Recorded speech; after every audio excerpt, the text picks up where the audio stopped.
오늘 우리에게 주시는 하나님의 말씀은 사도행전 15장 22절부터 29절까지입니다. 이에 사도와 장로와 온 교회가 그 중에서 사람들을 택하여 바울과 바나바와 함께 안디옥으로 보내기를 결정하니 곧 형제 중에 인도자인 바사바라 하는 유다와 실라더라. 그 편에 편지를 붙여 이르되 사도와 장로된 형제들은 안디옥과 수리아와 길리기아에 있는 이방인 형제들에게 문안하노라. 들은즉 우리 가운데서 어떤 사람들이 우리의 지시도 없이 나가서 말로 너희를 괴롭게 하고 마음을 혼란하게 한다 하기로 사람을 택하여 우리 주 예수 그리스도의 이름을 위하여 생명을 아끼지 아니하는 자인 우리가 사랑하는 바나바와 바울과 함께 너희에게 보내기를 만장일치로 결정하였노라. 그리하여 유다와 실라를 보내니 그들도 이 일을 말로 전하리라. 성령과 우리는 이 요긴한 것들 외에는 아무 짐도 너희에게 지우지 아니하는 것이 옳은 줄 알았노니 우상의 제물과 피와 목매어 죽인 것과 음행을 멀리 할지니라. 이에 스스로 삼가면 잘되리라. 평안함을 원하노라 하였더라. 아멘. 부모님들께 김정은 아가의 사진 영상을 먼저 보여드린 까닭은 천사처럼 해맑고 티 없이 순진무구한 저 김정은 아가의 그 예쁜 모습을 제 언어 구사 능력으로는 도저히 제대로 여러분들께 전달해 드릴 수가 없기 때문입니다. 백문이 불여일견임을 확인시켜 드린 것입니다. 보면 볼수록 예쁘고 귀여운 김정은 아가는 2010년 11월 21일 생입니다. 그러니까 내일이 첫 돌날이 되는 셈입니다. 그래서 여러분들께서 보신 사진 가운데에 제일 오른쪽 한복을 입고 찍은 사진은 내일 있을 돌잔치 예행 연습으로 어제 촬영한 사진입니다.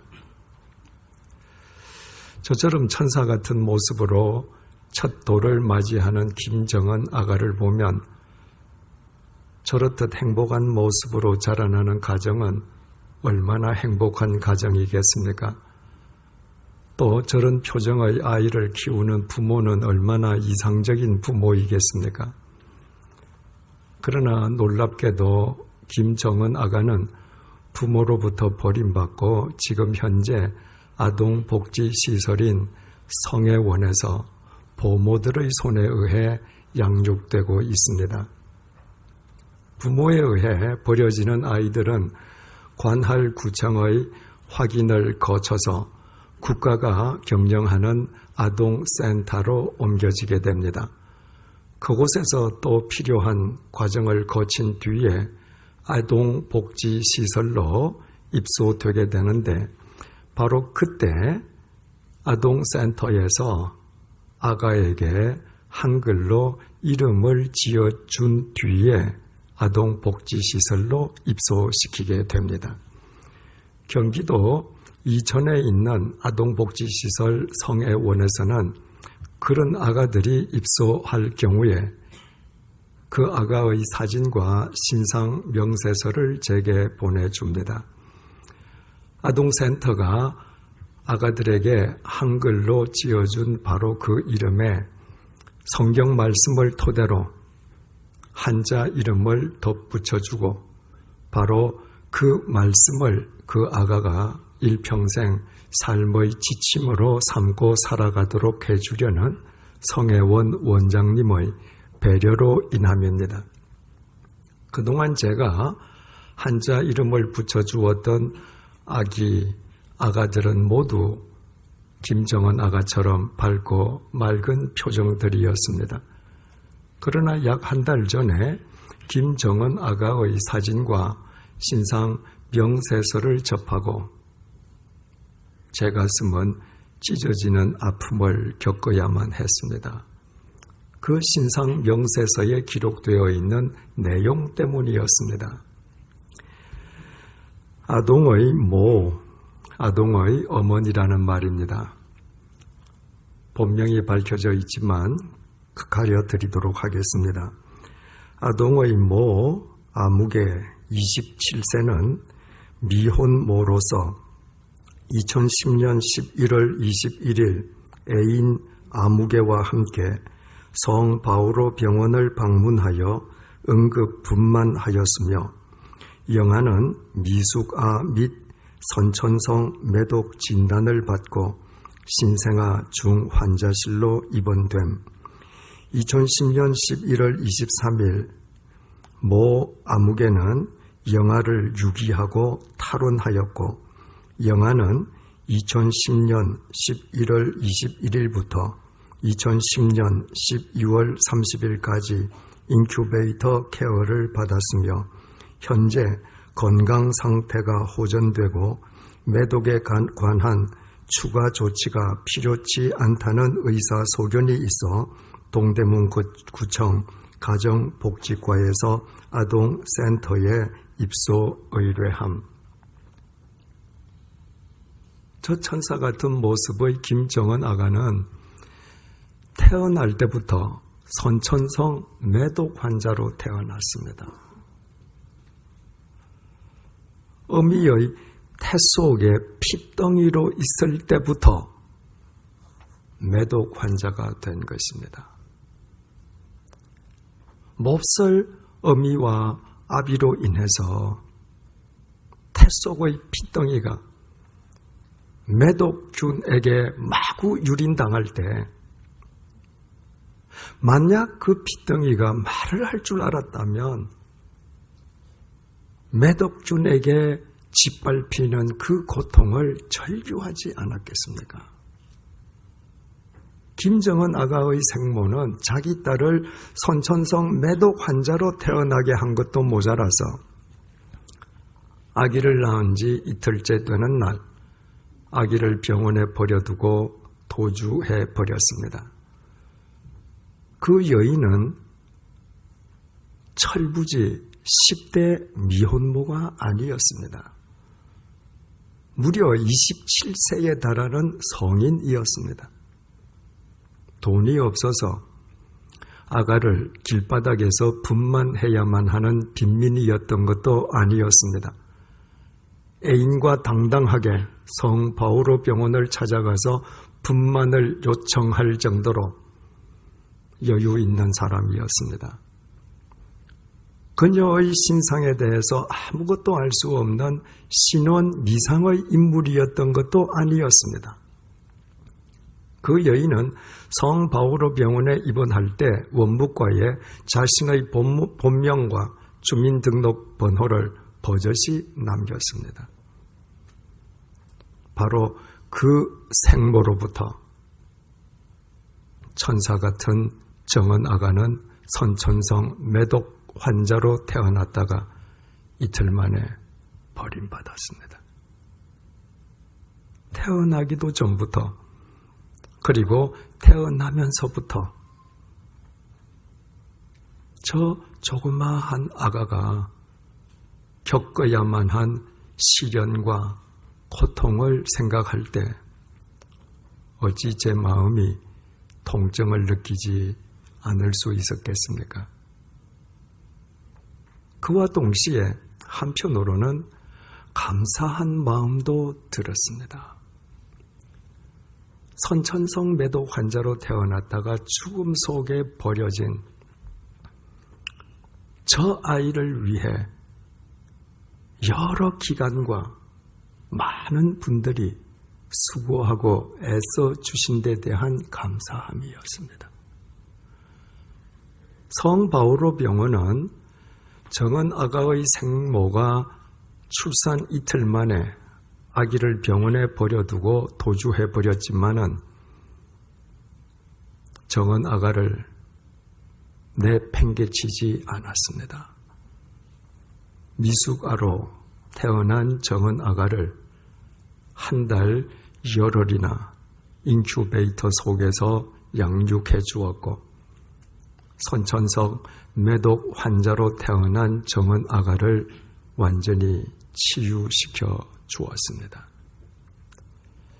2011년 1월 5일 관할구청인 동대문구청 가정복지과에서는 정은 양을 정은 아가를 성 바오로 병원에서 퇴원시켜서 아동센터로 입소시켰습니다.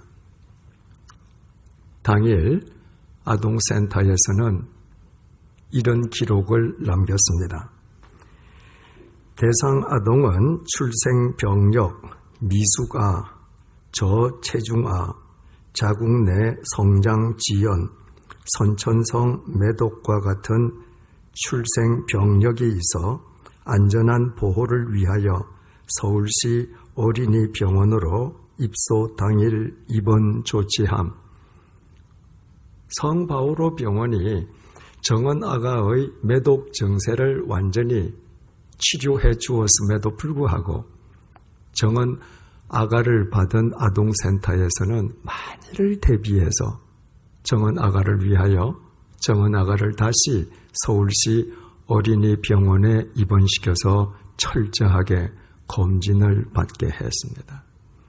그 이후에 필요한 과정을 거친 뒤에 정은 아가는 아동복지시설 성애원으로 입소되었고 성애원 보모의 사랑의 손길 속에서 정은 아가는 출생의 비극과 불행을 딛고 천사 같은 모습으로 내일 첫 돌을 맞게 되었습니다. 생각하면 할수록 얼마나 감사한 일입니까? 태어나서 채 1년도 되기 전에 저 어린 정은 아가가 거친 과정과 겪은 이야기는 실은 우리 사회 이야기의 축소판이기도 합니다. 이 세상에는 많은 사람들이 살고 있습니다. 그러나 그 모든 사람들은 크게 두 부류의 사람으로 분류됩니다. 정은 아가의 생모처럼 자기 마음대로, 자기 생각대로, 자기 멋대로 살기 위해서 자식을 포함해서 수많은 사람들을 해치고 살아가는 사람들이 한 부류이고 또 한 부류는 선천성 매독 환자로 태어나 죽음의 구렁텅이에 버려진 정은 아가를 치료하고 지켜준 사람들처럼 다른 사람을 위하고 살려주는 사람들입니다. 우리는 오늘 본문 속에서도 똑같이 두 부류의 사람을 만나게 됩니다. 우리가 14주 동안 함께 살폈던 제1회 예루살렘 공의회의 주제는 주님을 영접한 이방인 크리스찬들에 대한 할례 문제였습니다. 공의회 초대 의장이었던 예수님의 동생 야고보 사도는 유대인 크리스찬들에게 주님을 영접한 이방인 크리스찬들을 더 이상 괴롭게 하지 말라는 최종 판결을 내렸습니다. 예수 그리스도 안에서 이미 하나님의 자녀로 구원받은 이방인 크리스찬들에게 구원을 위한 필수적인 전제 조건으로 할례 의무 이행을 요구한다고 하는 것은 이미 하나님의 자녀가 된 그들을 괴롭게 하는 범죄 행위임을 분명히 한 것입니다. 그리고 야고보 사도는 이방인 크리스천들에게는 유대인들이 혐오하는 짓을 삼가해 줄 것을 촉구하는 편지를 쓰도록 했습니다. 야고보 사도가 유대인 크리스천들에게 더 이상 이방인 크리스천들을 괴롭게 하지 말라고 한 것은 할례받지 아니한 이방인들은 절대 구원받을 수 없다고 더 이상 오해하지 말라는 의미였고, 이방인 크리스찬들에게 유대인들이 혐오하는 짓을 하지 말 것을 촉구한 것은 유대인들로 하여금 불필요하게 오해하게 하지 말라는 뜻이라고 했습니다. 지난 시간에 말씀드린 것처럼 참된 사랑은 예수 그리스도 안에서 바른 마음으로 사람을 오해하지 않고 하나님께서 주신 건강한 상식으로 사람으로 하여금 오해하게 하지 않는 것이기 때문입니다.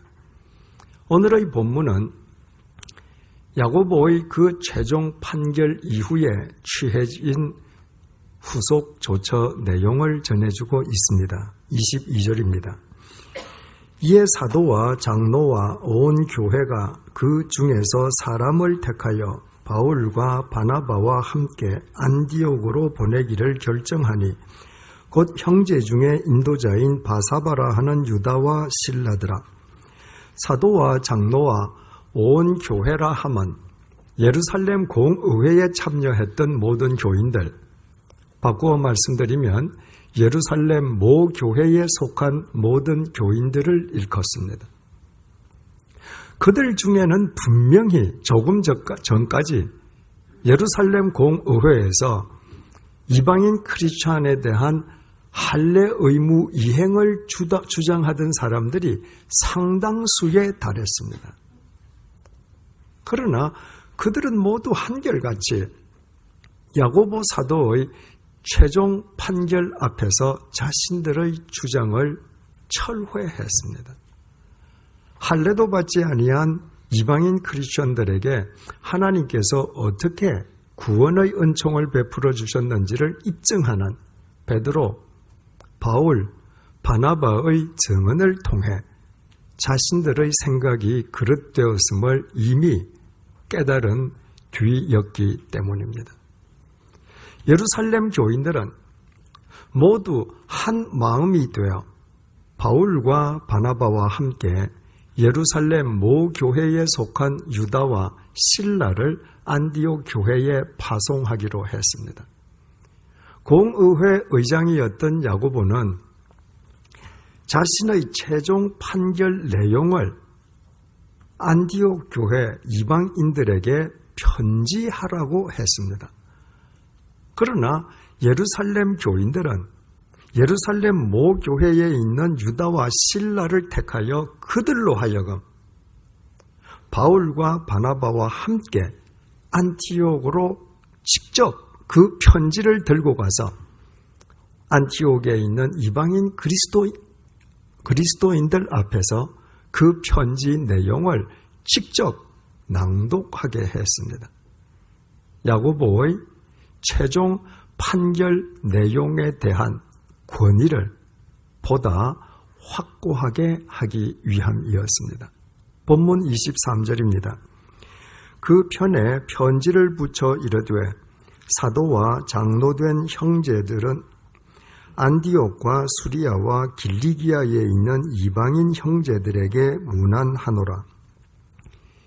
예루살렘 모 교회가 작성한 편지의 수신자는 안티옥과 수리아와 길리기아였습니다. 수리아는 현재의 터키 땅인 당시 소아시아 반도 남부 지역을 일컫습니다. 그리고 그 지역의 행정 수도가 바로 안티옥이었습니다. 본래 주님을 영접한 이방인에 대한 할례 문제가 처음으로 촉발된 곳은 안티옥 교회였습니다. 그런데 이방인 크리스천의 할례 문제와 관련된 최종 판결 내용을 담은 편지의 수신자가 안티옥뿐만 아니라 안티옥을 넘어서 수리아를 거쳐 소아시아 반도 동남쪽에 위치한 길리기아까지 확장되어 있다고 하는 것은 세월의 경과와 더불어 주님을 영접한 이방인에 대한 할례 문제가 안티옥을 넘어 수리아를 거쳐 길리기아까지 확산되고 있었음을 의미합니다. 24절입니다. 들은즉 우리 가운데서 어떤 사람들이 우리의 지시도 없이 나가서 말로 너희를 괴롭게 하고 마음을 혼란하게 한다 하기로. 바울과 바나바가 공동 목회하던 안티옥 교회는 본래 평온하던 교회였습니다. 그 평온한 안티옥 교회가 삽시간에 평지풍파에 휩쓸리게 된 것은 예루살렘에서 내려온 일단의 유대인 크리스천들이 이방인은 아무리 교회에 다녀도 할례를 받지 않으면 절대로 구원받을 수 없다고 거짓 가르침을 퍼뜨리기 시작했기 때문이었습니다. 예루살렘 모 교회가 작성한 편지는 그들을 가리켜서 사람을 괴롭게 하고 마음을 혼란하게 하는 자들이라고 단정했습니다. 우리말 마음이라고 번역된 헬라어 명사 프시케는 본래 영혼, 생명, 목숨을 뜻하는 단어입니다. 그러므로 마음을 혼란하게 하다라고 번역된 헬라어 원문을 직역하면 영혼을 뒤엎는다, 영혼을 약탈한다는 뜻이 됩니다. 세상에 멀쩡하게 구원받은 그리스도인에게 너는 절대로 구원받지 못했다고 정죄하는 것이야말로 그의 영혼을 뒤집어 엎어버리는 것이요, 그의 영혼을 약탈하는 것이 아니고 무엇이겠습니까? 그래서 사도들이 작성한 편지는 다음 시간에 상세하게 살펴보겠습니다만은 예루살렘 모 교회에 속해 있는 유다와 실라를 안티옥 교회에 보내어서 이방인 크리스천들에 대한 할례 문제와 관련된 공의회의 최종 판결 내용을 직접 전해줄 것을 일러주는 내용으로 이어지고 있습니다. 거짓된 가르침으로 안티옥 이방인 크리스천들의 영혼을 뒤집어 엎고 약탈한 그 유대인들이야말로 자기 딸을 선천성 매독 환자로 낳은 것도 모자라서 이틀 만에 자기 딸을 죽음의 구렁텅이 속에 내버리고 도망간 정은 아가의 생모와 똑같습니다. 그런 사람들은 자기 생각대로, 자기 마음 내키는 대로, 자기 멋대로 사는 사람들이기 때문에 자기 자식을 포함해서 수없이 많은 사람들을 일평생 해치고 살아갈 수밖에 없습니다. 반면에 이방인 크리스천들의 할례 의무 이행을 금지하는 최종 판결에 대하여 만장일치로 찬성표를 던지고 예루살렘 모 교회에 속해 있는 유다와 실라를 보내어서 그 최종 판결 내용을 안티옥에 있는 이방인 크리스천들에게 직접 전해주도록 한 예루살렘 교인들은 선천성 매독 환자로 태어나 부모에 의해 이틀 만에 버림받았기에 그대로 내버려 두면 필경 며칠 만에 비참하게 죽어버렸을 그 가련한 정은 아가를 치료하고 보살피고 지켜준 많은 분들과 똑같습니다. 할례 문제로 인하여 영혼을 약탈당하고 고통 속에서 괴로워하던 안티옥 교회의 이방인 크리스천들이 유다와 실라로부터 공의의 최종 판결에 대한 내용을 직접 전해 듣고 그들의 영혼이 천사 같은 모습으로 내일 첫 돌을 맞는 정은 아가와 같이 회복되었으면 두말할 나위도 없습니다. 바로 이것이 오늘 본문을 통해서 주님께서 우리에게 주시는 메시지입니다. 우리가 무슨 생각으로 살아가는가? 우리가 무슨 생각으로 누구에게 무엇을 주느냐에 따라서 정은 아가처럼 매독에 감염되어 죽어갈 수도 있고 반대로 죽어가던 정은 아가가 천사의 모습으로 회복될 수도 있습니다. 무릇 참된 그리스도인이라면 후자의 삶을 살아야 할 것임은 재론의 여지도 없습니다. 지난 수요일 밤에 감사주일 맞이 교구대항 찬양 대회에 참석한 한 노 교우님께서 그날 밤에 귀가하셔서 쓰신 글을 제게 보내주셨습니다. 그분의 허락을 얻어서 그 글 가운데의 일부분을 읽어드리겠습니다. 목사님, 그냥 잠을 잘 수가 없네요. 가을 깊은 곳에 계절이, 세월이 이렇게 흘러가며 무시로 처연한 마음이 들기도 하는 요즘, 오늘 저녁 감사 축제를 보며 참으로 가슴이 뿌듯한 감동과 감격에 차 있습니다. 전문가의 평가와는 거리가 있을 수 있겠지만 어느 잊지 못할 오페라가, 어느 K-팝이 이보다 더 뜨거운 감동을 줄 수 있을까 싶습니다. 대체 어느 노년이 이렇게 아름다울 수가 있을까요? 시니어들의 하모니카 연주에 꿀꺽거리며 눈물을 삼켰습니다. 아기를 가슴에 업고 몸으로 마음으로 주님께 찬양 드리는 젊은 부부의 모습, 어린 아가들의 재롱스런 찬양이 주는 치명적 매력, 20, 30대 청년들의 진지한 찬양, 중년의 나이와 상관없이 머리에 붉은 장미를 단 모습, 그리고 브라스 밴드까지 동원하여 사람과 사람의 화합과 소통 가운데 하나로 어우러져 주님을 찬양하는 정성과 열정이 더없이 귀하고 아름다웠습니다.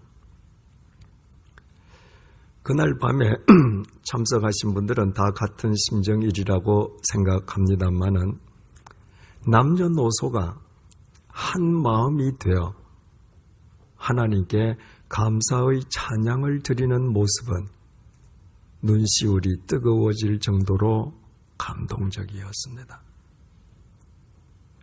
그 감사 찬양의 동기는 말할 것도 없이 태어날 때부터 죽음의 바이러스에 영혼을 약탈당하고 사망의 구렁텅이에 버려져 있던 우리를 예수 십자가의 보혈로 살려주시고 지난 1년 동안도 우리와 함께 해주신 하나님의 은혜입니다. 그렇다면 우리가 도대체 무엇을 하나님께 감사의 예물로 드려 하나님의 그 은혜에 보답할 수 있겠습니까? 태어날 때부터 죄의 바이러스에 영혼을 약탈당하고 사망의 덫에 버려져 있던 우리를 살리시기 위해 당신 자신을 십자가의 제물로 내어놓으신 예수 그리스도를 본받아 본문의 예루살렘 교인들처럼 우리 역시 누군가 죽음의 고통 속에서 신음하는 영혼을 살리는 삶을 사는 것 아니겠습니까? 저는 정은 아가를 위한 장명서에 먼저 잠언서 31장 30절에서 31절 말씀을 기록했습니다. 고운 것도 거짓되고 아름다운 것도 헛되나 오직 여호와를 경외하는 여자는 칭찬을 받을 것이라. 그 손의 열매가 그에게로 돌아갈 것이요 그 행한 일로 말미암아 성문에서 칭찬을 받으리라. 그리고 서두에 사진 속에서 보셨겠습니다마는 김정은 아가에게 한자로 고들 정자에 향기 은자를 붙여준 뒤에 일평생토록 하나님을 경외하고 하나님의 향기가 되라는 제 기도문을 적어 넣었습니다. 태어날 때부터 선천성 매독 환자로 태어나고 이틀째 되는 날 죽음의 구렁텅이에 내팽개쳐졌다가 수없이 많은 사람들의 손길과 사랑 속에서 천사 같은 모습으로 내일 첫 돌을 맞게 된 정은 아가가 이 다음에 성인이 된 뒤에 자기처럼 죽음의 고통 속에 버려져 신음하고 있는 사람을 살려내는 삶을 산다면 그보다 더 진한 하나님의 향기가 어디에 있겠습니까? 우리가 어떤 삶을 사느냐에 따라서 정은 아가와 안디옥 교회의 이방인 크리스천들처럼 누군가의 영혼이 우리로 인해 약탈당할 수도 있고 반대로 누군가에 의해 약탈당하던 영혼이 우리로 말미암아 치유받고 회복되고 살림을 받는 천사 같은 모습으로 되살아날 수도 있습니다. 우리가 언제나 사람을 살려내는 참된 그리스도인으로 살아가기 위해서는 어떤 경우에도 사람을 이용하려 해서는 안 됩니다. 어떤 면에서든 사람을 이용하려 하면 우리는 우리가 의식하든 상관하지 않고 반드시 우리의 삶은 누군가를 해치는 결과를 초래할 수밖에 없기 때문입니다. 죽음의 고통 속에서 신음하는 사람들을 살려내는 참된 그리스도인이 되기 위해서는 또 피 흘리기까지 악과 불의와 맞서 싸우지 않으면 안 됩니다. 그렇게 하지 않을 경우에 세상의 악과 불의에 짓밟히고 고통당하는 사람들을 살려낼 길이 없기 때문입니다. 태어날 때부터 죄의 바이러스에 영혼이 약탈당하고 사망의 구렁텅이에 내팽개쳐져 있던 우리를 예수 십자가의 보혈로 살리시고 지난 1년 동안도 우리와 함께 해주신 하나님의 은혜를 진정으로 믿으시고 또 감사하십니까? 그렇다면 우리 모두 내 멋대로, 내 생각대로, 마음 내키는 대로 살기 위해 주위 사람들을 해치며 살아온 우리의 어리석은 삶에 이제 마침표를 찍으십시다. 그 대신에 죽음의 고통 속에서 신음하는 단 한 영혼이라도 살려내는 본문 속 예루살렘 교인들이 되십시다. 그것이 가능할 수 있게끔 어떤 경우에도 사람을 이용하려 하지 않고 불의와 악과 타협하지 아니하며 불의와 악에 굴하지 아니하는 그리스도인이 되어 단 한 명의 영혼이라도 건져내는 하나님의 자녀들이 되십시다. 그때 우리의 삶은 하나님의 향기가 될 것이요 하나님께서 기뻐 받으시는 감사의 예물이 될 것입니다. 기도하시겠습니다.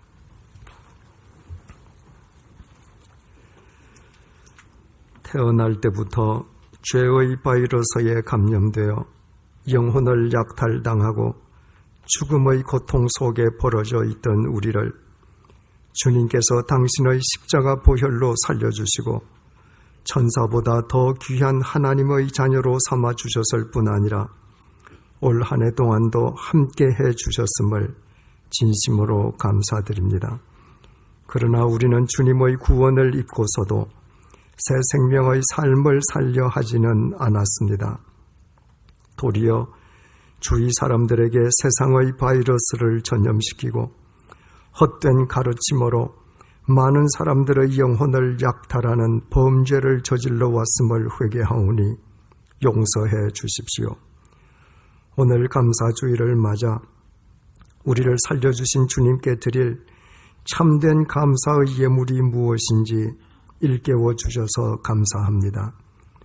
오직 하나님을 경외하는 고든 마음으로 어떤 경우에도 사람을 이용하려 하지 않고 세상의 악과 불의에 굴하거나 타협하지 않도록 우리에게 참된 지혜와 바른 믿음과 굳센 용기를 주십시오. 그리하여 더 이상 우리 자신을 위해 타인의 영혼을 약탈하는 어리석음을 범치 않고 우리 자신을 버려 죽음의 고통 속에서 신음하는 단 한 영혼이라도 살려내는 이 시대의 예루살렘 교인들이 되게 해 주십시오.